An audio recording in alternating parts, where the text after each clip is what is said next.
The Diocese of Buffalo has embraced secrecy, and that secrecy has bred shame. It's really a torturous type of thing. The time for thinking about doing the right thing is done. It's now time to actually do the right thing. The diocese has this knowledge. They could and should protect children now and in the future, and they should do so. You've been here for a few years now. 5.5. Yeah. Why have you never released these names to the public? There are many reasons for that. That's the policy I inherited. The head of the Buffalo Catholic Diocese releasing the names of local priests this morning, priests who were removed from the ministry because of credible child sex abuse allegations. There are 42 names on the list. This move reverses 5 decades of secrecy. The Buffalo Diocese has placed this active priest, Father Dennis Ryder, on administrative leave as it looks into allegations of child sex abuse. Wednesday, the diocese said 3 of its priests were guilty of abuse. 4 others would be newly investigated. He was thought of as a god. He was thought of as, do no wrong. The tentacles of that pedophile have touched every part of my life, my being.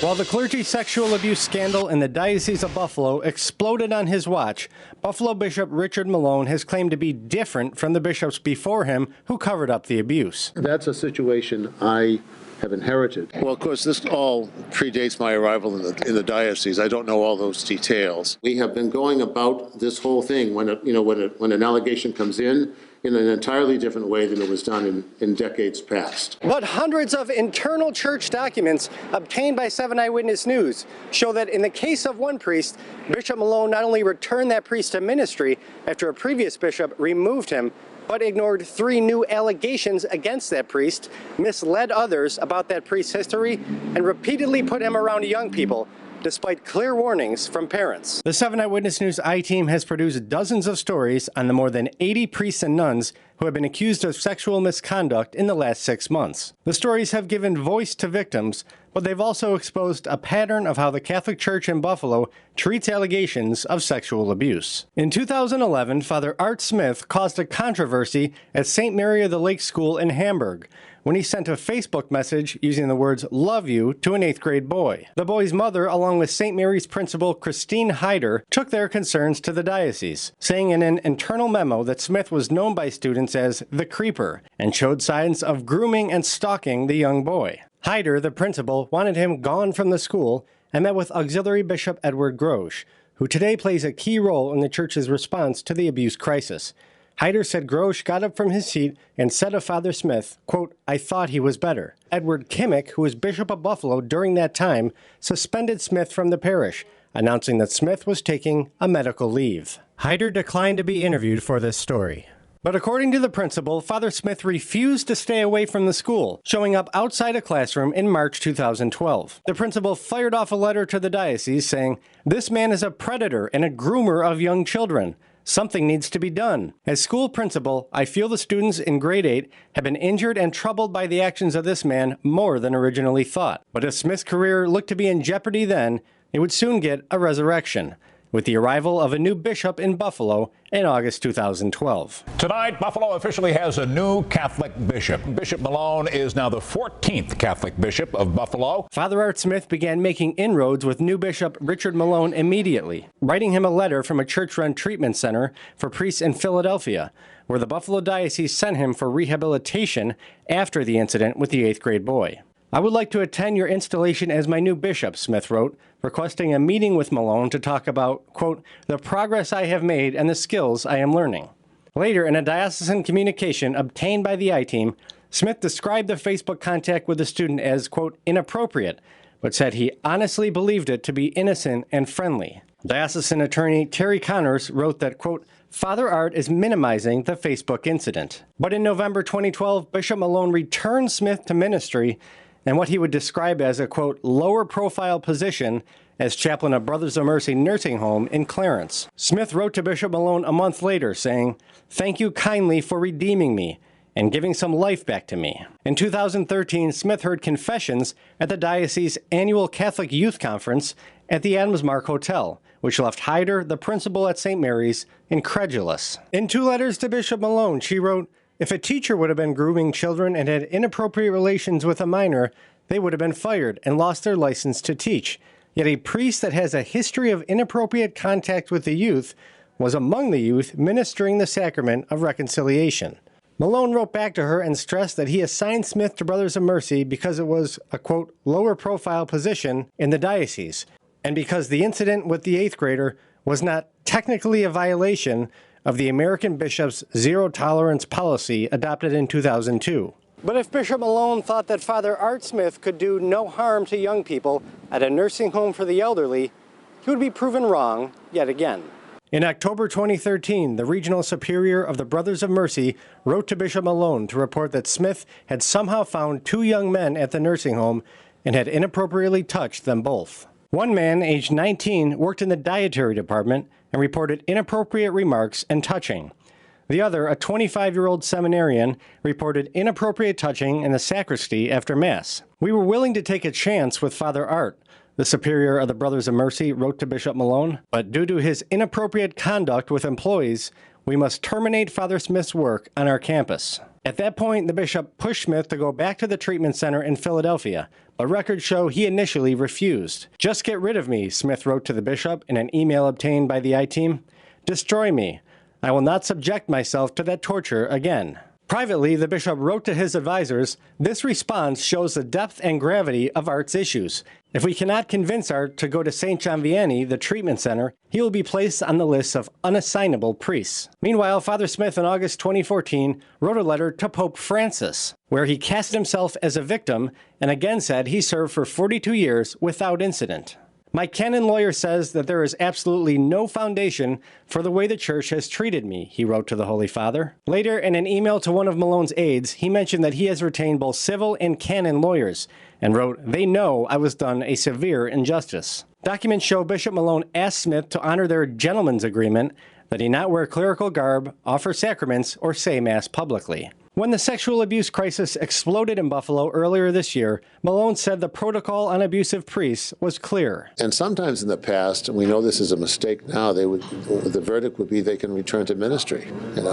We would never do that now. What he didn't say then is that in May 2015, despite documented allegations of Smith's behavior, documents show he met with the embattled priest to discuss the possibility of beginning to reintegrate your priestly ministry in the Diocese of Buffalo. Despite the priest's history, Malone granted Smith permission to administer the Eucharist and to hear confessions. In another letter, he offered him, "My gratitude for your service to our diocese," as you assist various priests in local parishes. Meanwhile, Smith's letter to Rome had worked its way through the Vatican, which wanted an explanation from Bishop Malone. In a 2015 letter to the Vatican's investigative agency, Bishop Malone was on the defensive, saying he had good reason to hold Smith from ministry because of Smith's grooming of the young boy and the fact that he checked himself out of the treatment center after only a day. "Under my watch as diocesan bishop," Malone wrote, contrary to what Father Smith stated in his letter, he once again faced boundary issues. He mentioned the 8th grader from Hamburg and the 2 men Smith reportedly touched at Brothers of Mercy. Then the bishop revealed 2 more encounters by Smith that were never made public. A 2004 incident at a city parish where Father Art seemed to groom a seminarian to get his affection. And a 2013 incident at Millard Fillmore Suburban Hospital, in which a 30-year-old male patient complained that Smith was caressing his forearm. Of the 2004 incident, the bishop wrote, "One night the seminarian recounted an incident where Father Art came to his room, came into his bed, and began to touch his genitalia. Then, after telling the Vatican why Father Smith appeared to be so dangerous, Bishop Malone inexplicably ended the letter by saying, 'On the basis of his cooperation in regard to regular counseling, I have granted Father Smith faculties to function as a priest in the Diocese of Buffalo.'" Despite what he said to the Vatican about Smith's long history, just 2 months earlier, Bishop Malone wrote Smith a glowing letter of recommendation to the Apostleship of the Sea cruise service, endorsing Smith to be a chaplain aboard a cruise. The bishop made no mention of Smith's history in writing, quote, "He is a person of good moral character and reputation. I know nothing which would in any way limit or disqualify him from this ministry. I am unaware of anything in his background which would render him unsuitable to work with minor children."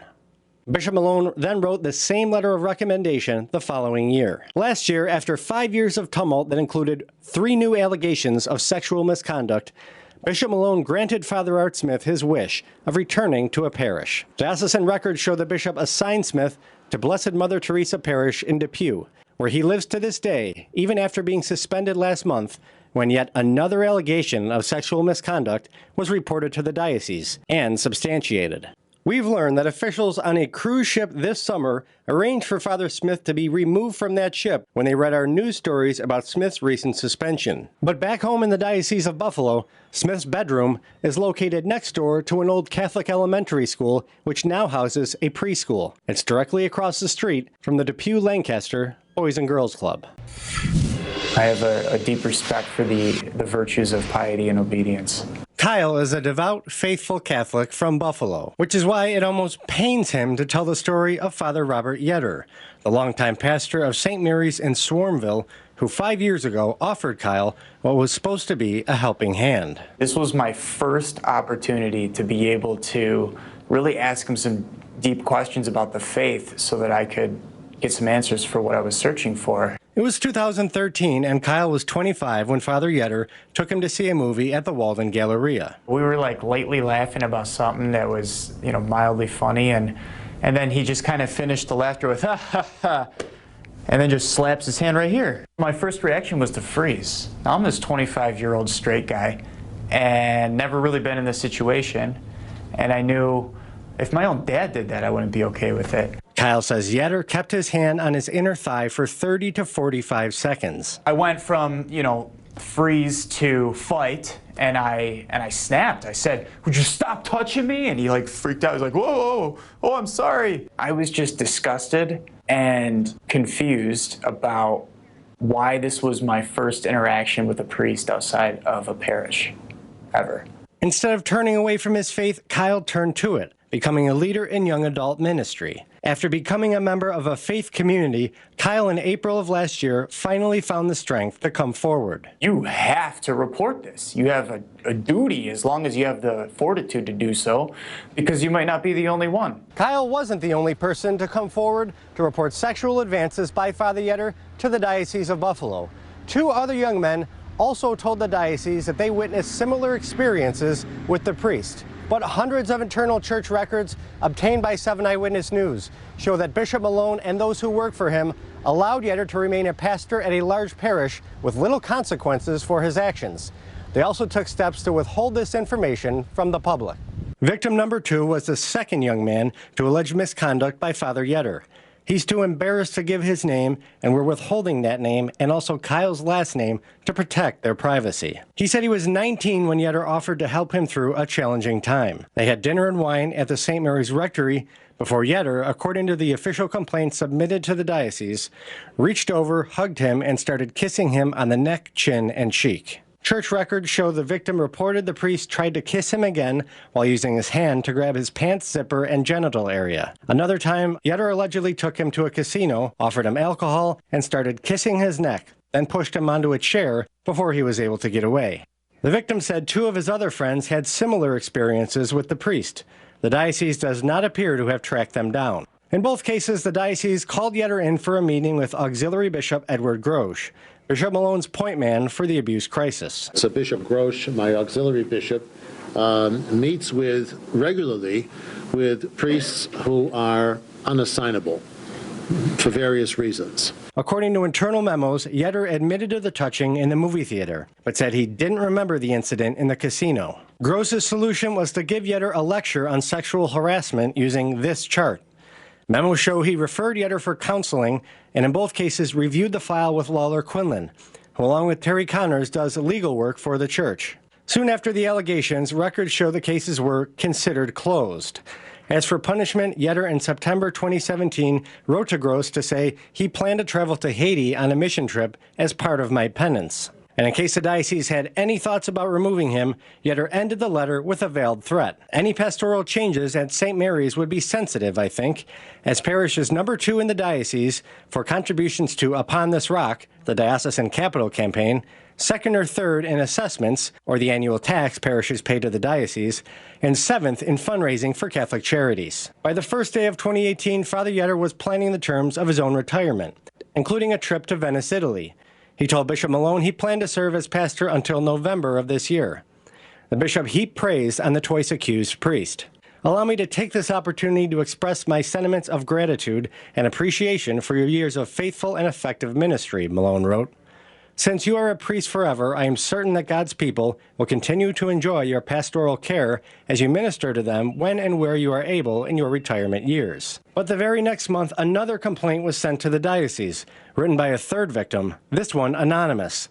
It does not appear the diocese was able to identify the victim, but 1 month later, the abuse crisis in the Diocese of Buffalo exploded. Sources tell 7 Eyewitness News that diocesan leaders considered Father Yetter for inclusion on the diocese list of credibly accused priests, but the diocese removed him before releasing the final version in March, which did not sit well with Kyle. Knowing that Yetter was not on the list and seeing my own diocese that I have put in countless hours of service for in many different capacities, to be telling everybody that this stuff, the priest, the abuse, is a thing of the past, that everybody on this list is no longer in active ministry or deceased, that this is a problem of yesterday. How do you even do that when they know and they have documentation that people like me had gone through what I had gone through? One possibility is that the church treats cases like Kyle's and that of victim number 2 differently because both men were over the age of 18 and therefore did not technically fall under this charter written by American bishops in 2002 to deal with sexual abuse. Even though it was by another man who made a vow to God, who is 50 years older than me, that doesn't have to be reported, apparently. If I did that in my job, I'd lose my job. I'd potentially be facing jail time on the first incident, period. In Buffalo, these cases are handled by the Diocesan Review Board, a group of mostly lay Catholics who are appointed by the diocese. Church Attorney Quinlan, in an email, gave Bishop Malone some insight into why that board didn't give Yetter much of a punishment. He wrote, quote, "There was some concern that Father Yetter should not be treated more harshly than other priests who have been accused by adults of offensive or sexual contact." Memos show Bishop Malone went to see Father Yetter himself on June 3rd, celebrating Mass with the priest and mentioning the victim's concerns. He totally downplays any evil intent, the bishop wrote in an internal memo. He says his hand was on Kyle's thigh only momentarily. If that response bothered the bishop, he didn't give any indication in a follow-up letter 6 days later, when Malone wrote to the priest to thank him for his, quote, generous gift. The bishop told Yetter it was a joy to be with you, and wrote, "Be assured of my ongoing prayers and best wishes for you and your priestly ministry." That may explain why our email to the diocese on July 5th asking whether there were any allegations against Father Yetter sent the bishop and his staff scrambling. "This does not strike me as transparent," I wrote to the diocesan spokesman.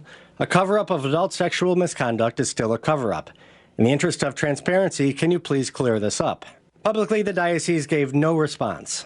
But privately, Bishop Malone replied, "We have no obligation to report to Specht or anyone else on adult misconduct allegations." He then wrote to Bishop Gross, "Please call Bob to alert him to this inquiry. Specht may well call Bob about this, so he should be prepared.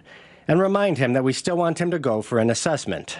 The assessment refers to an evaluation the bishop ordered Father Yetter to undergo 10 months earlier. Sources say no one ever followed up on that directive until we sent our email. After the email, Bishop Gross wrote that it is imperative to get Father Yetter to Southdown as soon as possible, referring to the church-run treatment center in Canada, where the Buffalo Diocese for years has sent its accused priests for rehabilitation. In light of our questions, documents show Father Yetter moved up his retirement date to September 1st.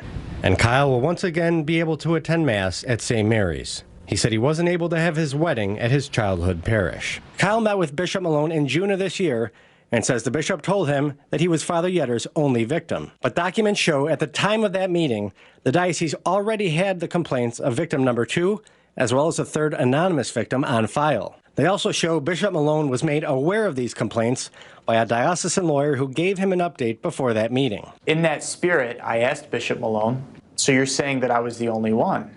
And he said, "Yes, I've reviewed his case. You're the only one that's come forward." So knowing what I know now, and that that's not true, I can't see that any other way than that he lied to me. And it's not good for a bishop to break the 8th commandment. Tonight, the 7 Eyewitness News I-Team reveals a list of priests accused of sexual misconduct that was concealed by the Buffalo Diocese, never meant to see the light of day. Good evening. The list, quite different from the one released to the public by the diocese back in March. That list contained 42 names. The secret list has more than 100. In his exclusive report, 7 Eyewitness News I-Team Chief Investigator Charlie Specht details tonight the lengths the diocese went to in order to hide this list from your eyes.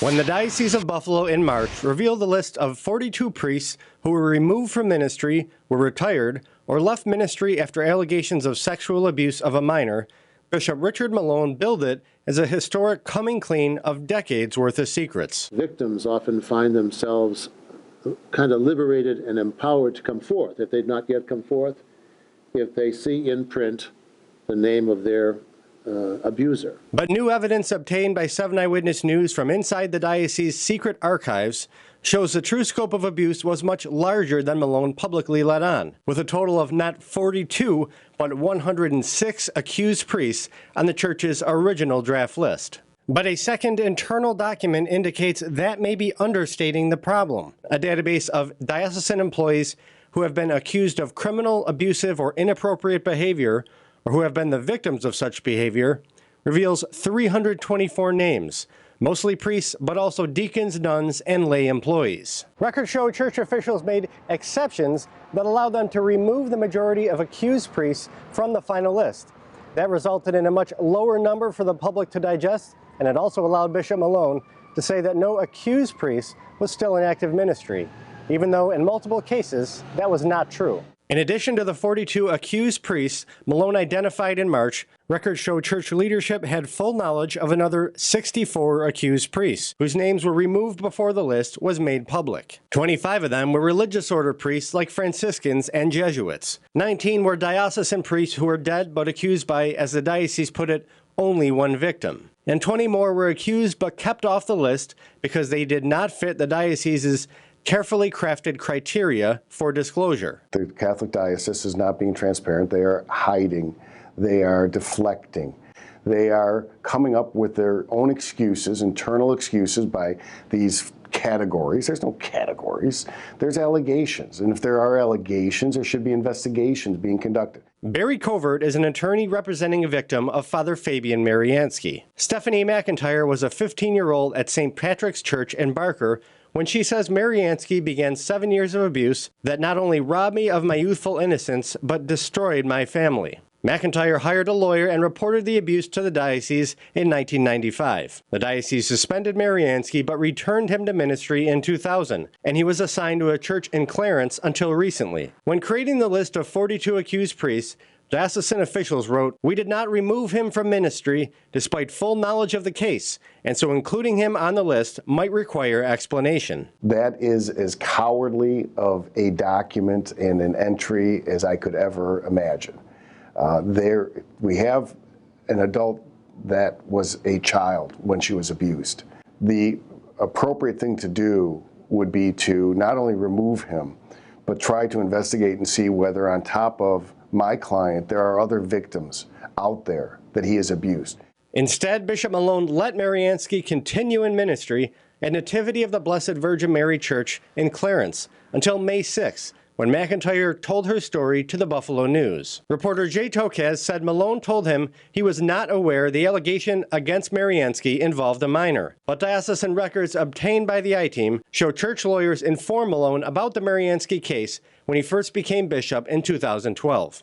That entry was part of a confidential 300-page black binder of diocesan secrets that includes stories of sex abuse, theft, and other pending matters inherited by the bishop when he took office. Mariansky initially denied the allegations to the news, but then admitted he had sexual relations with McIntyre, but after she was an adult. This week, he again denied the allegations to 7 Eyewitness News. But the document prepared for the bishop by diocesan lawyers specifies that she said she was 15 when the abuse started. Father Mariansky's faculties were temporarily suspended, and he was on leave from the diocese, the document states.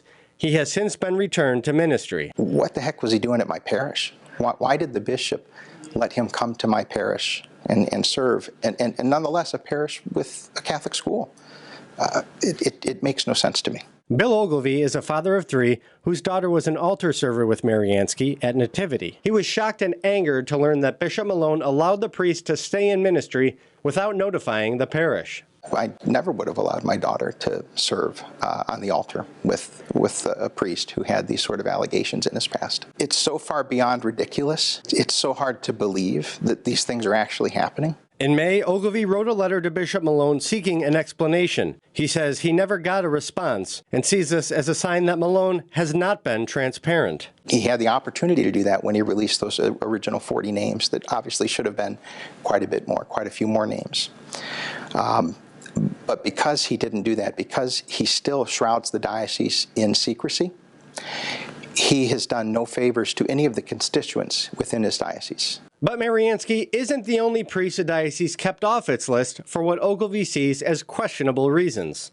Diocesan officials kept another current priest off the list because he, quote, credibly denied the claims made by a woman that the priest made her sons parade around in their underwear. But then they gave a more urgent reason for not disclosing the allegation to the public. He is still functioning as a pastor and so should not be on the list. Another priest, Father Joseph Rappel, who was accused of showing pornography to a 14-year-old and who has since been accused of sexual abuse, was kept off the list because, as diocesan officials put it, he does not fit our categories, and so we would have to change them to include him. And the church now is claiming that they're not going to include this priest who showed pornography to a 14-year-old because they would have to change their own internal categories. Who cares about their categories? 7 Eyewitness News has obtained documents that refer to a database created by Sister Regina Murphy, who was then the diocese archivist and who now serves as chancellor. The documents summarized confidential files and allegations as of May 1st, 2017. A database has been created that lists all persons who have been accused of criminal, abusive, or inappropriate behavior, or who have been the victim of such behavior, the document states. The list includes 324 total names, 202 diocesan priests, including former priests, 44 religious order priests, 61 laypersons or non-ordained employees of the church, like Catholic school teachers, 7 deacons, and 7 women religious. A church official confirmed the context of the database, but said these offenses are not exclusively sexual and also appear to include violations against both minors and adults, which explains this higher set of figures. Memos between Sister Regina and Bishop Malone indicate she created the database last year in locations at diocesan headquarters that were nicknamed The Well and The Secret Archives. The memos state that no government agency is to have full access to the secret documents without a court order or subpoena.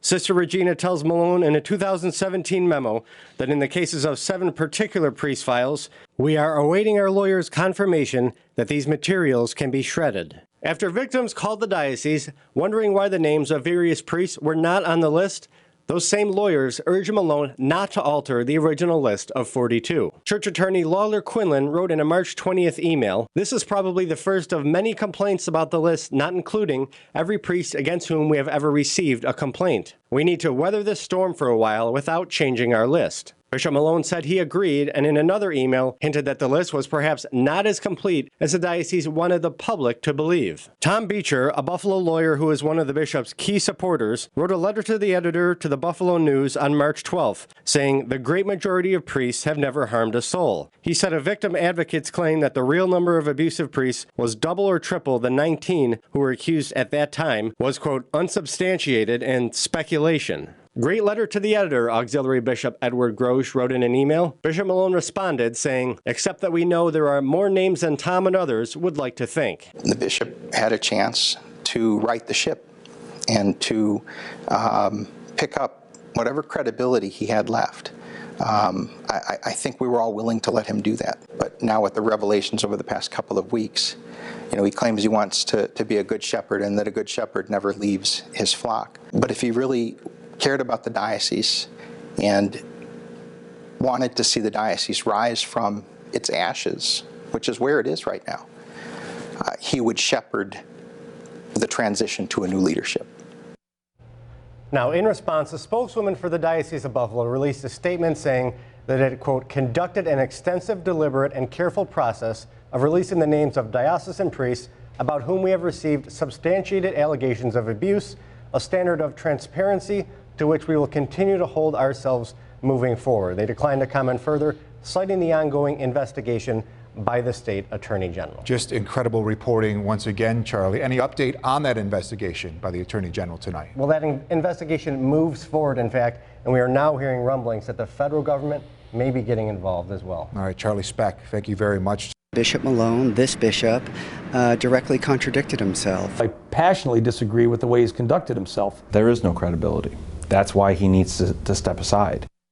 Tonight, calls for the resignation of Bishop Richard Malone are growing as outrage over the sex abuse scandal in Buffalo and the diocese reaches a boiling point. I think the evidence provided by your report with documentation is very clear and very compelling. Bishop Malone knowingly and repeatedly put people in the Catholic Church, and in particular children, in harm's way when he decided to protect a group of predators instead of trying to help a group of victims. The people who are supposed to be protecting the most innocent people of our diocese appeared to be, from your reporting, complicit in a cover-up.